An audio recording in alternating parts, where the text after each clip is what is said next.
How's it going, everybody? Frankie here from Mirth Films, and we're here today live from Jive Hive Live, right in the capital region. I want to give a huge shout out for everybody tuning in here today, right in person, and everybody online. Just keep the questions coming for these guys. Oregon Fairchild, right from Buffalo, New York, just dropped a new album. Boom. You can get it on their website. You can catch it, get their album on tour. Round of applause for these guys. Let's give a quick shout out to Tom and the crew here at the Jive Hive for supporting live and local music. These guys do this for pure passion, supporting local artists all across the state, bringing the artists in here, doing live streams for free. So that's a huge feat in itself. But we're here to talk about these guys behind us, Oregon Fairchild. Now, this is the fourth album. I mean, what separates this album from the past three? I mean, it's been a journey since 2019. It truly has. I guess I'll start on that one. This just represents, when we first started this band, our format is an organ trio, right? So it's an old jazz format, although we kind of treat it like a rock band. And when we first started the band, we weren't even sure what we were going to sound like. We just knew that we wanted to play more together, So I guess this most recent album is just kind of like where we've ended up after 6 years of playing original music together. Amazing. And the album cover, it's exciting. It looks like a comic book. Tell me a little bit about it, the inspiration behind it. That's a long story. We have two very, very talented friends in the Buffalo, New York area, which is where we're based, Greg Meadows and Mike Galen, and the two of them collaborated on this concept. And maybe as stream goes on today, we'll show you the back cover. It's just it's an endless source of fascination for us even, and they just did a beautiful job. So shout out to Greg Meadows Design and Mike Galen of Inkwell Studios. Incredible. And I first met you guys. You guys were playing with Glass Pony at Lark Hall, one of the most exciting music venues in Albany, New York. And just to see your journey from there, selling out shows, playing out the Midwest, getting stuck at the Grand Teton. I mean, you guys have done it all, so major congrats. And I'm sure everybody wants to hear some music, but everybody who's streaming, please feel free to ask some questions. We'll be, in between songs, we'll be answering those questions. So let's just kick it off. They're going to be playing the album in its entirety, so congrats, guys. Thanks, Frankie.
That was West Side Bowl, Oregon Fairchild, boom. And those for just tuning in, we got about 60 people watching live right now. Feel free to ask some questions for these guys. We're just going to keep it in theme here with the album. How has the songwriting process changed from your first album to now and growing as a band since then? That's a hard one. I think we all have different ways we come about with tunes. I guess for my own part, probably the biggest contributor for me is I don't hate everything that I write anymore. So that's been a good thing. And so yeah, it's somebody will bring an idea to a practice and say, hey, I got this, and then kind of throw it out, and we all mess around with it until until it's a song, and it's just been fantastic. So it's like every song that we do, I think like that last one, I brought the main idea. We actually came up with that at a sound check at the West Side Bowl, which is in Ohio. We were doing a show there, and we just did that kind of groove, just sort of shot out of my brain, and then we sat down and turned it into a song. So it's just been a riot coming up with all that. Incredible. And let's just bring it back to the start. I mean, this started as a fun passion project back in 2019. How did it all kick off? Because from what the conversation we had prior to this starting, it seemed like a real incredible thing, and that blossomed into something even more special. Yeah. Corey, can you tell that? Hello, everybody. So Dave and I and Joe have been playing together a long time, and we have friends we played with. So I had a friend call me up and go, hey, will you do a gig with me at the Dinosaur Barbecue? And I'm like, sure. Why don't you call Dave? And then, so we gave Dave a call, and we added Joe. And so we're at the gig, and we haven't seen each other in a while, played together in a while. And so we did the sound check, and the bass player and my buddy, the guitar player who was playing with us, got off stage and went and sat and ate some barbecue or something. And so we just kept on jamming, and it was so fun. It was such a blast. And like 2 weeks later, Dave calls up and goes, hey, what do you think about getting together and starting a band for fun? So that's how we started, and then it just took off from there. Yeah. Awesome. And we're just going to hop right into it. Let's keep the music going here. We got people who are watching here from Chicago, Asheville, North Carolina. So Oregon Fairchild, boom. Make sure to get the album right on their website. Catch them out on tour. They're playing literally everywhere. They play the Midwest and festivals across the summer, including Floyd Fest as well, a big festival day. So this next one, Sapana. Let's get into it, guys.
Pana by Oregon Fairchild off their latest album, the brand new one, Boom. Thank you all for tuning in again to the stream. Thank you everybody for being here today. Let's give a huge round of applause again for Jive Hive Live for doing this, just out of the love of it all. Come on. Got like 70 people streaming here. Somebody just, I guess, enjoyed a great opening set when you guys opened up for New Master Sounds in Cleveland. And we do have a question from Woody Wardall. Howdy from Vermont. How's the new van working out? So yeah, this is our third day with the new van. So before this, we just had a minivan. We looked like a little league soccer team showing up at shows, and we had everything jammed in so tight. Only Corey could really figure out how to get everything in. And if we needed anything, he would just reach in. Like if I said, "Hey, I need that." Remember, that 1 4-foot cord with the yellow tip? He'd go, "Oh yeah." And he'd like pull one box out, reach his arm in, and then he'd come out with it. And now we have a much bigger van, and it's luxurious to the question. So everything's easier to get out. It's easier to get it back in, and we're a lot less tired than we would normally be. Incredible. It seemed like you had something to say, Dave. Oh, I was just going to say it's been nothing short of life-changing. And we're going to miss it after these 2.5 weeks. That's right. And you guys do have 2.5 weeks on the road all the way up until March 27th. And if anybody's watching, they are playing Funk and Waffle. So get yourself a waffle tomorrow, right in Syracuse, New York, and you're going to be rolling right through the Midwest. Any new venues you're excited to play, new towns? Yeah, well, we get to play Garcia's in Chicago, which is going to be a real treat. We've heard such amazing things about the venue. And in that particular show, we're going to support ALO, who's a great band that we all love from San Francisco. So that's going to, really looking forward to that. We're looking forward to all of them. We're going to be in Indianapolis for the first time. We've played Indiana, but never Indy proper. So, and then we're going back to some old haunts that we love in Columbus, Ohio, and Urbana, Illinois, and Peoria. And we get to play Memphis for the first time, which we're excited about. And going back to a spot in Nashville that we've had fun at. So, yeah, it's going to be great. Amazing. And just one more question here. I mean, just from the sound of it, you guys sound real tight today. Did you see this being something that it is what it is today back when you guys were forming the band? Yeah, we chatted about that earlier. So, no is the short answer. But I never give short answers. So, no, when Dave... Corey told that story. We did that sound check, and he told that whole thing. And then, 2 weeks later, Dave said, that thing we did at that sound check? Like, what if we made it a band? And I literally, I had no idea really what an organ trio was. I mean, I knew Jimmy Smith and Booker T and the MGs and all that, but I'd never really studied. And I was raised playing piano, so I wasn't really, I still don't consider myself an organ player, but I'm learning. So in my head, I thought, well, sure, we'll form a band. We'll learn Green Onions. We'll play some corner bars, we'll make a couple $100, and it'll be awesome. That's what we've always done for 35 years. And then Dave said, well, I wrote some songs. I was like, you did?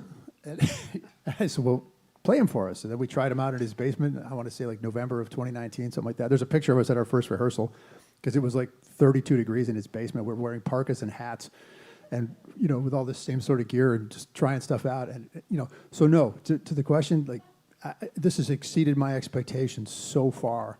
It's unbelievable. So I literally just thought we'd be a local bar band, and we're traveling all over the country and playing festivals and here with you great people. So, no, this is amazing. Now, last question before we hop into the next track from the album. You guys recently sat in with Mo collectively at the Town Ballroom. Tell us a little bit about it. Dave and I went to the Saturday night show, and we know all the guys. We kind of grew up with them for years. And all of a sudden, I'm talking to somebody, and they're talking my ear off backstage. And Dave's jumping behind the guy. Like, hey! And so I'm like, what? I go up to him. He's like, Al wants us to sit in tomorrow. Is Joe around? Is he in town? And so that's how that went about, and it was great. I thought we played really well, because sometimes you have those sit-ins, and it's, you played someone else's drums and guitar or whatever. It's really tough, but it turned out awesome. Yeah, so they were at so Mo played in Buffalo Friday night, Saturday night, and Sunday night. So these guys were at the Saturday show, and I was doing something Saturday, so I was just home. I went to bed at like 9. So I wake up at 2 in the morning. I look at my phone. There's a text from Dave. it says we're playing with Mo tomorrow. I'm like, what does that even mean? Like, do I need to, should I block out the day? I mean, I didn't have anything planned, so it didn't matter, but I was like, are we opening for them? Are we sitting in with them? Are we playing in the front room? What does it even mean? I was like, I'm going back to sleep. So I did. And then in the morning, there was nothing. There was no follow-up text. So 8 o'clock, 9 o'clock, 10 o'clock, I think finally like 11, I sent him a text, like, should I not schedule anything for the rest of the day? So then I hear from him, like, oh yeah, we're going to go down to the ballroom. Apparently we're going to play. They're going to play, and they're going to have us come out and take over their instruments and play. So then I've got technical questions because I carry a lot of garbage with me. And I was like, well, how's that going to work? But Steve Young, their sound guy, is a friend of ours from way back. He took care of the whole thing, and we just had a blast. I mean, that was absolutely incredible. That's incredible, guys. All right, so we're just going to continue on. Waves of Daniel, track number 3 off Boom. Buy the album. Support live and local music. Here we go.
right.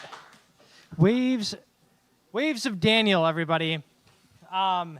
Just got a couple of questions here. One, actually a fun question for Dave here.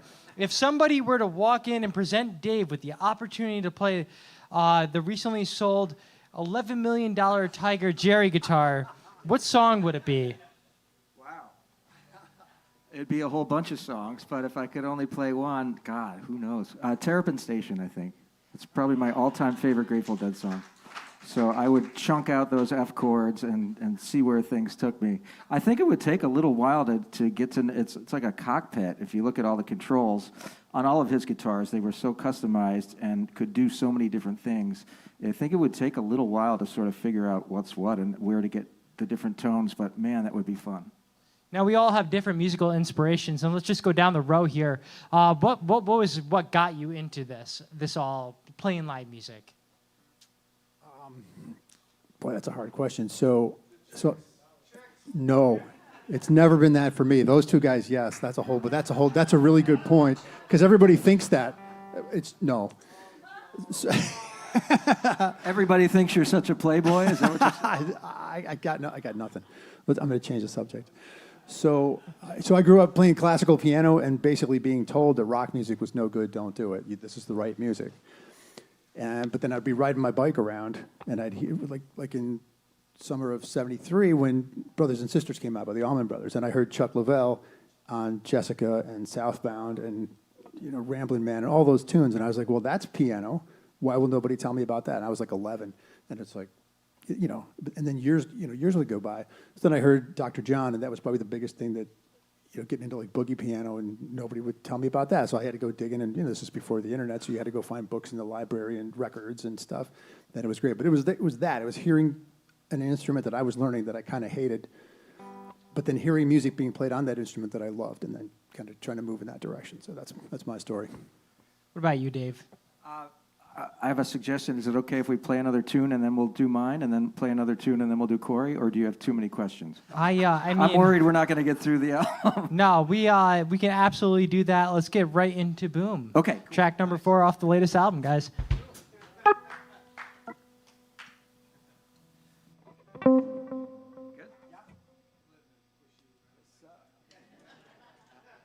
Do we have a time limit? I don't even know.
Boom.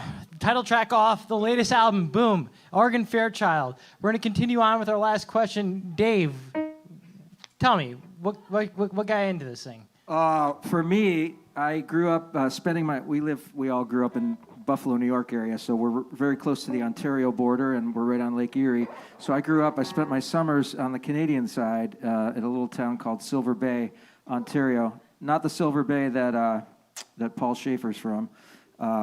Silver Bay is just 20 minutes over the border from Buffalo, and there were these older guys, hippies, who used to be out late at the bonfires on the beach at night playing the acoustic guitars. These guys were all like, they were probably 4 or 5 years older than me, and they would play Beatles tunes, and they would play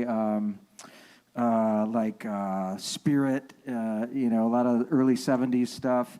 And I just thought, like, if I could ever sit with a guitar and just like play a song that I liked and just be able to do that as a self-contained thing, I thought like I would be so happy. And so when I was 15, I went back up there for the summer, and my friend John Bryant had learned to play guitar over the winter. So he, as 15-year-olds, he then brought his new guitar. I was like, you know how to play guitar? So he knew how to play Stairway to Heaven. So I wanted him to teach me Stairway to Heaven, and it turned out it's not a song for beginning hands. And I couldn't, he tried to show me. It was like way too much. So he showed me a couple simple chords, and I learned, I think it was Horse with No Name, or maybe it was Heart of Gold by Neil Young. Whatever it was, that was it. Like, every day I went over and borrowed his guitar. I didn't have one yet. And I spent that whole summer just trying to figure stuff out, and it's just all gone from there, Incredible. And we'll just continue on here just shortly, just because we want to get back into the music. Your inspiration for music. Where did it come from, and why are you playing drums today? My oldest brother was a guitar player, and he traveled, played like Holiday Inns and stuff. And so his band would practice in my parents' garage, and when they weren't around, I'd sneak on the drums and play them. And I really started loving it, and I was a lot younger, even though I wasn't supposed to go in there. And when he found out, he yelled at me. But still, I would still go sneak and, play the drums. And my mom always said, I come home from school, I go right down to my drums and just beat on them. It's like get all my frustrations out or whatever. But my father taught me about music. He bought a Wi-Fi, like when they got Lafayette's stereo. And it was this amazing old Wi-Fi, which I wish I still had it, because, God, it sounded incredible. And he made me sit there with him, and he put this bagpipe album on, and he played Amazing Grace, and it was just like one guy playing the beginning, solo, and he goes, listen to this. And then when the whole band came in, I had goosebumps, and I was only like 7 or 8, But it was pretty incredible. Right then and there, music, like, went in my soul, So that's the first time I kind of felt it. Well, music heals, everybody. And we're just going to jump right back into it. Yum. Everything I say after I eat a Reuben sandwich. The song Yum off Boom. Here we go.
Thank you, guys. Corey wrote that one.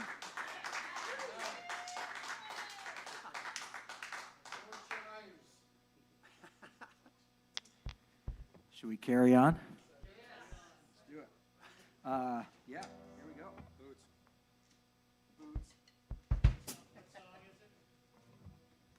This is called Valorous Boots. Previously titled Funk. And it's still how we refer to it, but when we recorded the album, we needed a real title, so Valorous Boots.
That's a song we're genuinely afraid of. All right, so we just got one question right now from Heidi, right here at the Jive Hive. Organ Fairchild, where did the name come from? Since Dave's tuning, I'll tell it. So since we wanted to form an organ trio, we wanted to have the word organ in the name. So Dave at first looked into Organ Freeman, and there's already a band with that name, so we couldn't have that. We thought that might be a little bit more timely, so then we threw some other ones around, and we were all fans of Morgan Fairchild back in the day for various reasons. And we took the M off the front, and we put it on there, and she's on our website endorsing it, so it's all good. Wonderful. And I just want to give a big shout out to everybody on the tech side of things here at the Jive Hive. We got Nick, Noah, Alec Lewis, Mikey, all holding it down, make everything sounding great and looking even better. We're just going to jump into it. The healing, something that we're all doing after Parade Day here in Albany, New York. What a wild day. The healing, everybody. Organ Fairchild, boom.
Thanks so much. I'm glad.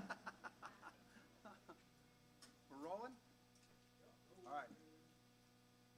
I believe we got 2 more tunes, right? 2 more songs to go on the album, tracks 8 and 9. This one is called Easter Rain, like Easter Sunday. But on one part of the album, it says Eastern Rain, because none of us caught it. So if you buy like 10 of them, like in 50 years, they'll be super valuable as misprints, because all the future ones will be corrected. So. Eastern Rain. And we should take a second and show you guys the back cover of this album if you haven't seen it. So we mentioned the 2 artists who were involved in creating this package, Greg Meadows and Mike Galen, both of Buffalo, New York. So Mike took it upon himself to not only illustrate every song on the record, but then he wrote basically like an old 60s, 70s style comic book ad for each song. So I'll just read you the song for Easter Rain, or the ad for Easter Rain, with this clever guy that's getting followed around by a rain cloud. Create an instant downpour anywhere, even indoors. Precipitablets help you liven up that boring lecture, wedding, or memorial service. Just drop tablet in water and watch as torrential rainstorm pelts bewildered attendees. Choose between spring cloudburst, Midwest gully washer, or tropical monsoon. Easter/Eastern rain.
All right.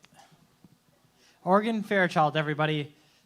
We're going to be rolling into the last song, but just want to give everybody a huge thanks who are tuning in today on YouTube, Facebook, everybody here in person. We got a lot of awesome people here today. Any shameless plugs, guys? Yeah, let's start with you, Frankie. What's that thing on your shirt? So this is the logo of my company, Mirth Films. We're a publication here, thank you, in Albany, New York, but we cover everything across the Northeast. We're here to support live and local music from the bottom of our hearts.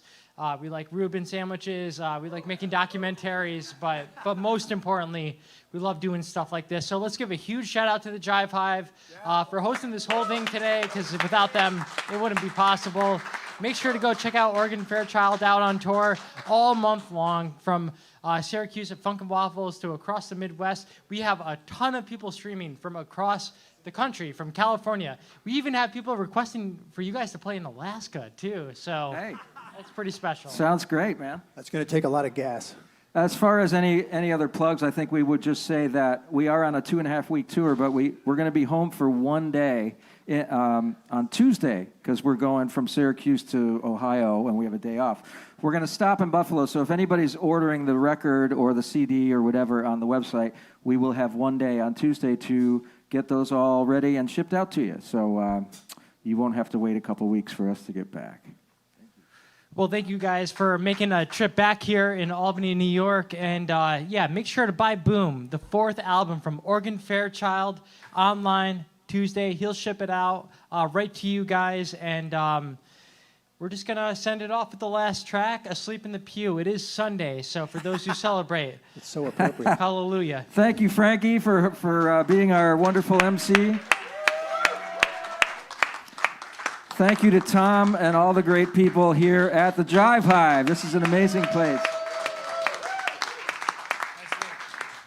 And last but certainly not least, thanks to everybody for spending some of your time with us today, whether you're online at home or whether you're right here in the room. We appreciate you guys so much.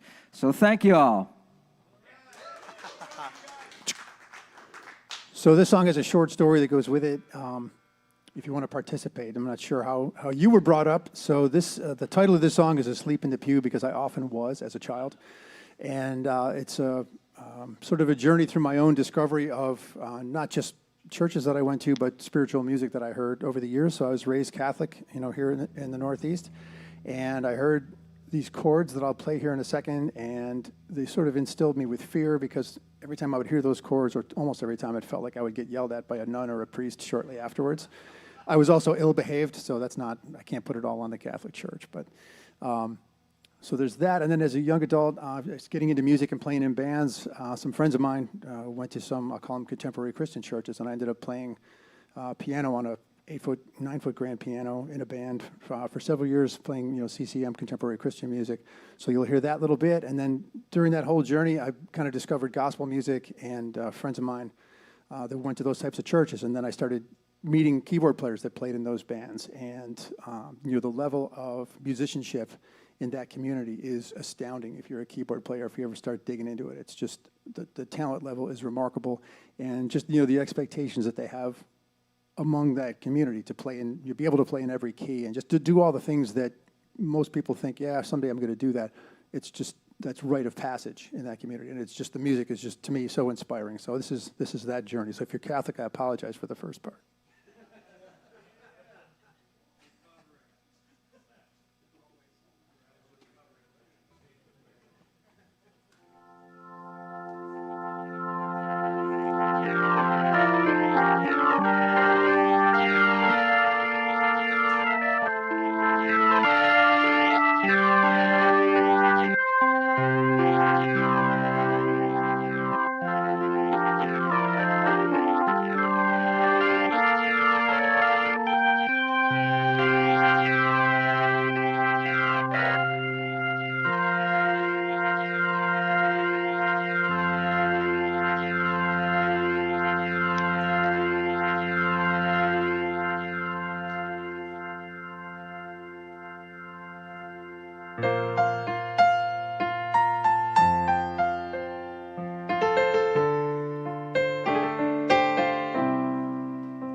Thank you guys so very much.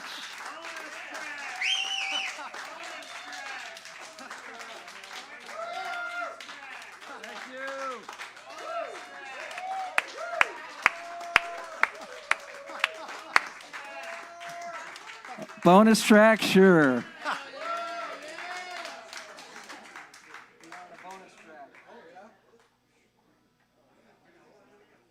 If there's anybody here that knows our music,